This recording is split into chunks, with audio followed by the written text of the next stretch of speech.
लोकसभा चुनाव को लेकर संपूर्ण देश भर में अब चुनावी शंखनाद हो चुका है। तमाम राजनीतिक दल चुनावी मैदान में उतर चुके हैं और चुनाव प्रचार जोर शोर पर चल रहा है।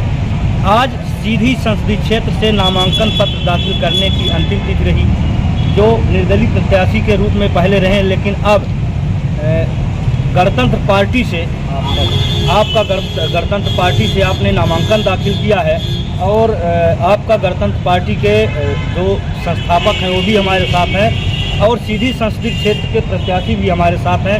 तमाम मुद्दों पर बात करेंगे, जहां एक तरफ कांग्रेस की चाहे बात करें चाहे भाजपा की बात करें, तमाम बड़े बड़े राजनीतिक दल चुनाव मैदान में हैं और इसी चुनाव मैदान में अब आपका गणतंत्र पार्टी भी उतर चुकी है। क्या जनाधार है, क्या पब्लिक के बीच में आप मुद्दा लेके जाएंगे, क्या आपके मुद्दे हैं, तमाम मुद्दों पर बात करेंगे। हमारे चैनल में आपका बहुत स्वागत है। आज आपने सीधी संसदीय क्षेत्र से अपना उम्मीदवार उतारा है। भारत में बात करूं चाहे मध्य प्रदेश की बात करूं, कितने उम्मीदवार आप उतार रहे हैं? मध्य प्रदेश में लगभग 15 उम्मीदवार उतार रहे हैं और आपका राजस्थान में भी 15 उम्मीदवार उतार रहे हैं और वाराणसी के लिए भी चर्चा हो रही है। हमारे साथी तैयार हो रहे हैं, तो वहाँ भी से भी और अन्य देश के अन्य राज्यों से भी हमारे उम्मीदवार लड़ने के लिए आ रहे हैं पार्टी में। तो जैसे ही समय मिलता जाएगा तो यहाँ का पर्चा भराने के बाद द्वितीय चरण, तृतीय चरण, चौथे चरण और पाँचवें चरण में उम्मीदवारों को पर्चा डालाते चलेंगे। मतलब कहना चाहिए कि जिस तरह से आपके मूँछ बड़ी बड़ी है, तो उसी तरह से अब पार्टी का भी पूरे भारत में विस्तार हो रहा है। जी। एक छोटे से शहर आदिवासी बाहुल इलाके से इस पार्टी का जन्म होकर के आज हिंदुस्तान के कई राज्यों में पार्टी का गठन किया जा चुका है और जिस तरह से जनमत मिल रहा है उससे ये लगता है कि नहीं, हम पूरे राज्य में आने वाले समय में पार्टी का प्रभुत्व स्थापित करेंगे। देखिए, जिस तरह से भाजपा अभी तक कहती आ रही है, 400 पार का नारा प्रधानमंत्री मोदी दिए हैं और तमाम कार्यकर्ता भी दिए हैं, आपके क्या मुद्दे हैं, जनता के क्या मुद्दे लेकर अब जनता के बीच में जा रहे हैं? जनता के मुद्दे अहम से हैं। आज जिस तरह से देश में महंगाई है, भ्रष्टाचार है, स्कूलें बंद कर दी गई हैं, जो सरकारी विद्यालय हैं उसको पूरी तरह से पूरे भारत में करीब 700 विद्यालय बंद कर दी गई हैं और निजीकरण का बढ़ावा दिया गया है। निजीकरण से जो आम नागरिक है, जो गांव का गरीब तबका है, वो निजीकरण से लाभान्वित नहीं हो रहा है। ये साफ जाहिर है कि सरकार जो निजीकरण लगा करके देश के गरीब, अनुसूचित जाति, जनजाति, पिछड़े वर्ग के लोगों को लाभ देने के बजाय उसको भुखमरी की कगार में पहुंचाने का काम कर रही है। बल्कि जो अंग्रेज थे, अंग्रेज से भी बदतर शासन भाजपा सरकार में होने जा रहा है। चलिए, जिस तरह से आपने अभी भुखमरी की बात की, तमाम राजनीतिक दल देश आज़ादी के बाद से आज तक के कहे तो पहले तो कांग्रेस सरकार में रही, इसके बाद बीजेपी है, लेकिन बेरोजगारी और भुखमरी नहीं खत्म हो पाई। जिस तरह से आपने तमाम प्रदेशों में, देश के अन्य राज्यों में भी अपने उम्मीदवार की बात की, यदि आपको बहुमत मिलती है तो क्या बेरोजगारी और भुखमरी खत्म कर? बिल्कुल 100%। कैसे? भुखमरी, बेरोजगारी, जिस तरह से भ्रष्टाचार है, किसी भी आवेदन अभ्यास, जैसे मान लीजिए किसी भी IAS, IPS या अन्य वैकेंसियों में परीक्षार्थियों के परीक्षा आवेदन लिए जाते हैं, उनके शुल्क लिए जाते हैं 700, 800 और जो कंप्यूटर का शुल्क होता है तो 100 रुपये एक्स्ट्रा वो भी हो जाता है। इसलिए जो हमारे गरीब छात्र हैं उनको जो आर्थिक रूप से चपेट में डाला जा रहा है और उसके बाद 1 साल 2 साल तक परीक्षाएं भी नहीं होती और फिर परीक्षाएं कैंसिल कर दी जाती हैं कि परीक्षा होगी ही नहीं। तो जो बेरोजगारी बढ़ती जा रही है, कायदे से अगर एक वैकेंसी निकली उसमें सारे परीक्षार्थियों को परीक्षा समय पर ली जाए और जो उत्तीर्ण हो गए उनका सिलेक्शन कर लिया जाए, तो सिलेक्शन पीछे की दरवाजे से हो रहा है। भाजपा सरकार में पीछे की दरवाजे से हो रहा है।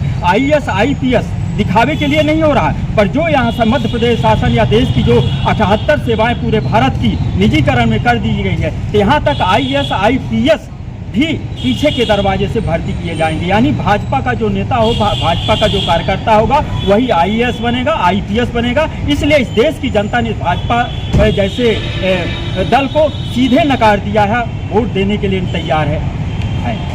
चलिए, हमारे साथ प्रत्याशी भी है, इनसे भी हम थोड़ा चर्चा करेंगे। आज आपने नामांकन दाखिल कर दिया है, कल तक आप निर्दलीय प्रत्याशी थे, आज आपने आपके गणतंत्र पार्टी से नामांकन दाखिल किए हैं, तो अब तक कितने संसदीय क्षेत्र में कितने गांवों का भ्रमण किए, क्या कुछ जनता के बीच में जाकर अपने मुद्दे रखे?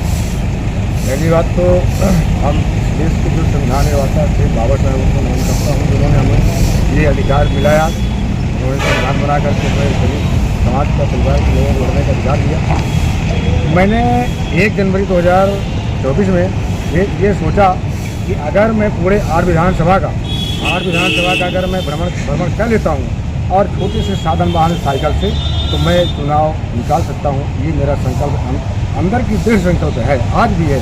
मैं एक संकल्पित व्यक्ति हूँ और मैं 1 जनवरी 2024 में फर्स्ट दिन में अपने गांव गृह ग्राम से कटई से चला है, तो निवास होते हुए, अपने हरदी होते हुए, पापल हर्द होते हुए, आपकी बंजारी हो गया, छमरच हो गया, कचरा हो गया, महुआ गाँव हो गया, बरसेरी हो गया, झारा हो गया, बरसेरा हो गया, आपकी ये आपका ककरसिया हो गया, अपना का ये ककरसिया तो थोड़े आगे है, बरसेरा हो गया, झारा हो गया, फिर ककरसिया हो गया, फिर अपना इस तरह आपने तमाम संसदीय क्षेत्र के गांवों का भ्रमण किया है जी, जिस तरह से आप बता रहे हैं। लेकिन जो जनता की मूलभूत समस्याएं हैं, तो क्या आपको नजर आए, क्या उनके समस्याओं को आपने सुना समझा और उनके उत्थान के लिए क्या कुछ आपकी योजना है? बिल्कुल बिल्कुल, उनके उत्थान के लिए इतना लंबा योजना है कि ये काफ़ी समय तक कांग्रेस पार्टी की सरकार रही, सरकार जो रही तो कुछ नहीं कर पाई। फिर इसके बाद बीजेपी सरकार आई, तो बीजेपी सरकार तो हमारे पूरे भारत के लोगों को ठगदारी है, हमारे संसद से बात तो है ही है। अरे इस तरीके से तो हमने पहले ये देख रहे हैं कि अगर हमारे चलता रहेगा तो हमारा बहुत बड़ा गड़बड़ हो जाएगा। तमाम हमारे बाबा साहेब का संविधान बना हुआ है, उसमें बहुत बड़ी हमारी जो आरक्षण थी वो आरक्षण नहीं मिल पा रहा। इस देश में अगर 52% आरक्षण भी है, जिसको जो उतना भागीदारी, जिसको जितना हिस्सेदारी ये बाबा साहेब भीमराव अम्बेडकर जी लिख के दिए थे और लिखे संविधान में, वो नहीं मिल पाया आज तक। और जो हमारे समस्याएं तमाम क्षेत्र में हैं, और मैंने तो एक विधानसभा की बात नहीं, मैंने आपके सिंगरौली में गया था, रहीला हो गया, सूर्या हो गया, रहीला हो गया, कसूआ हो गया, जमीदार हो गया, मारो हो गया, मलगा हो गया, और अपना केवड़ा गड़ई हो गया, परसौना हो गया, तमाम उधर अपना चितरवई हो गया।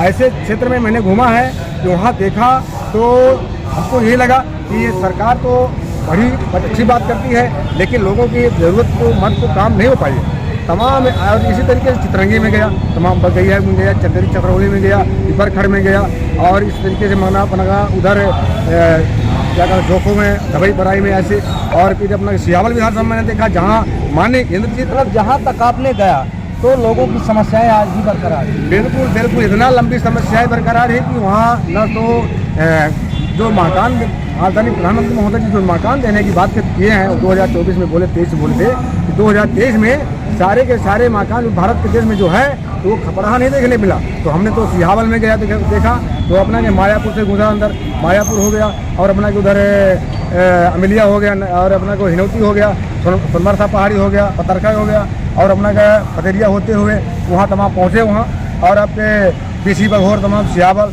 ये बहुत सारे एरिया जो है चित्रा वगैरह जब तमाम पहुँचे वहाँ जाकर देखे, तो हमें ये लगा, हमें पहले लगता था कि हाँ मंत्री थे, बहुत पहले माननीय इंद्रजीत कुमार थी, उनके मंत्री जो कमलेश्वर जी हैं उनके पिताजी थे, तो कुछ किए होंगे। लेकिन वहाँ क्षेत्र में जब पहुँचे हमने देखा तो वहाँ तो ये लगा, हमने पूछा भी, हमने कहा भाई क्यों, इधर तो मंत्री महोदय जी थे, आज ये कैसा ही क्या हालत है? तो बोले यहाँ कुछ नहीं, मंत्री महोदय जी अपने स्त्रियाँ और सबको साथ में लेकर घूमते रहे इधर उधर, और काम तो कुछ नहीं हुआ, हम लोग परेशान हैं। अरे कई पंडितों से और और पिछले बार सबों से कई पटेलों से हमने पूछा, उधर, तो कहें ये हमारी तो कुछ काम ही होता है। तो हमने कहा भाई क्या आगे चल के क्या करोगे?